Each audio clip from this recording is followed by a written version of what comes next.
വീണ്ടും ഡ്രസ്സുകൾ വരുന്നു. ഇതാരാണാവോ തന്നത്? ഇതും ആരാ തന്നതെന്ന് എനിക്കറിയില്ല. ഞാൻ നിങ്ങളോടൊരു സജഷൻ പറയട്ടെ. നമ്മളൊരു ഗിഫ്റ്റ് കൊടുക്കുമ്പോൾ നമ്മൾ ആരാന്നും കൂടെ അതിനകത്ത് എഴുതി വെച്ച് കഴിഞ്ഞാൽ ആൾക്കാർക്ക് മനസ്സിലാക്കാൻ എളുപ്പമുണ്ടാവും. പിന്നീട് നാളെ അവരൊരു ഗിഫ്റ്റ് വരുമ്പോഴത്തേക്കും ഇതുപോലത്തെ ഒരു ഗിഫ്റ്റ് തിരിച്ചു കൊടുക്കേണ്ടിയും വരുമല്ലോ. ആ ഒരു നല്ല ഐഡിയ എന്ന് എനിക്ക് തോന്നുന്നു.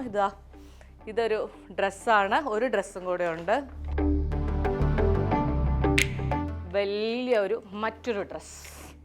Look at this guys. പണ്ടൊക്കെ ഇത്രയും വലിയ ഉടുപ്പ് കാണുമ്പോൾ ഞാൻ മനസ്സിൽ ഓർക്കുമായിരുന്നു എന്നെപ്പോലത്തെ 3 പേര് ഇതിനകത്ത് കയറുമല്ലോ എന്ന്. പക്ഷെ നിങ്ങളിപ്പോൾ വിശ്വസിക്കില്ല, എൻ്റെ അമ്മയുടെ അമ്മായിമ്മയുടെയൊക്കെ ചുരിദാറുകളാണ് ഞാനിപ്പോൾ ഇട്ടുകൊണ്ട് കിടക്കണത്. എന്നിട്ട് അതുപോലെ എനിക്ക് ടൈറ്റാണിപ്പോൾ.